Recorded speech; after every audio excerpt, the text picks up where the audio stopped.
आता एक गोष्ट अशी आहे की बरेच जे नेते आहेत ते आम्हाला विकास करायचा आहे म्हणून सत्ताधारी पक्षात प्रवेश करतात. पण तुम्ही नेहमीच प्रवाहाच्या विरोधात लढत असता. म्हणजे तुम्ही मनसेत होते, तो विरोधी पक्ष. नंतर आता उद्धव बाळासाहेब ठाकरेंसोबत आहे, तोही विरोधी पक्ष. तर तुम्हाला नाही वाटत का कुठेतरी सत्ता असणाऱ्या पक्षात जावं? एका लाईनीमध्ये बकरी चालतात वागण्याचा, ती सगळी बकरी आहे. ज्यांना वाटतं ना सत्तेच्या पक्षात जायचं, सत्तेच्या पक्षात जाणारे सगळे बकरी असतात.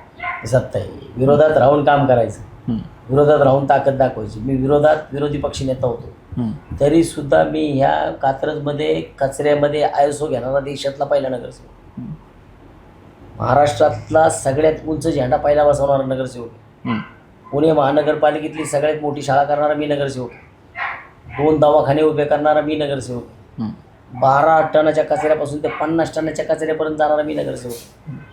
ज्या सगळ्या गोष्टी मी नगरसेवक असताना केल्यात ना, विरोधी पक्षात बसून. असं नाही आहे की सत्ताधारीच असलं पाहिजे.